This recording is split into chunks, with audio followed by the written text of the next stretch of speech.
माननीय मंत्री जी पढ़ने दीजिए।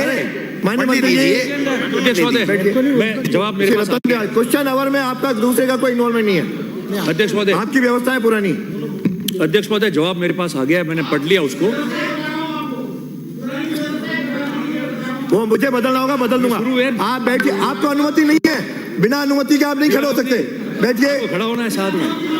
मैंने नहीं दी, मैंने नहीं दी। देने का अधिकार मेरा है, देने का अधिकार मेरा है, आपका नहीं है। हाँ, नहीं अनुमति, आप राजो, आप राजो।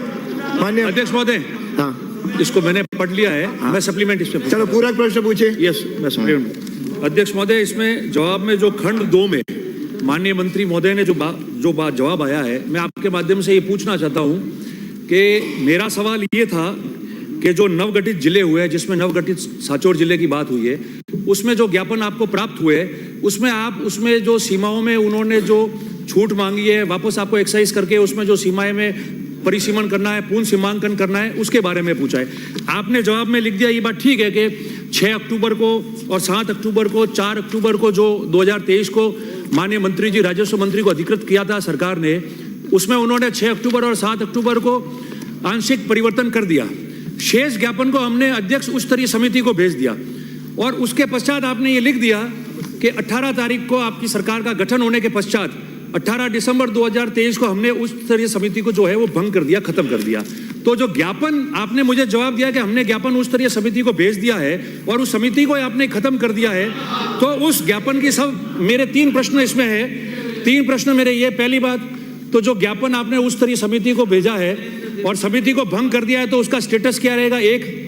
नंबर 2 प्रश्न ये है कि मैंने ये जवाब मांगा था कि आप उन ज्ञापन में क्या उनको परिसीमन, पूर्ण सीमांकन या आंशिक संशोधन की मांग जो की गई है, जिसके लिए उन्होंने धरना दिया था और आपके लोगों द्वारा कमिटमेंट किया था सरकार होने के 1 महीने में हम कर लेंगे, तो क्या आप उसमें परिसीमन, पूर्ण सीमांकन या फिर आंशिक संशोधन उन ज्ञापनों के आधार पर करेंगे कि नहीं करेंगे? ये 2 प्रश्न मेरे हैं माननीय मंत्री जी।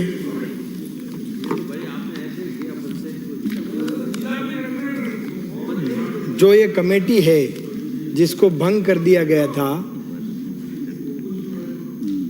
और जो ज्ञापन और ये सब आए थे, अब ये कमेटी दिनांक 18/12/2023 उच्च स्तरीय कमेटी को समाप्त किया जा चुका है। आने वाले समय में माननीय मंत्री जी ये पूछना चाह रहे हैं उस ज्ञापन का अब क्या होगा, ये पूछ रहे हैं। इसका उत्तर दे दीजिए, ज्ञापन का क्या होगा और क्या आप करना चाहते हो कि नहीं? माननीय अध्यक्ष महोदय, क्योंकि जिले की गठन करना और जो कमेटी के माध्यम से था, उस कमेटी को भंग कर दिया गया है। आने वाले समय में उस कमेटी का गठन करके इस बारे में विचार और विमर्श किया जाएगा। ये बैठिए। अगला प्रश्न श्री राम निवास गावड़िया, प्रश्न संख्या 48। बैठिए। माननीय सर, श्री राम निवास भाई, कमेटी अलग गठन होकर के आपका उत्तर आ जाएगा।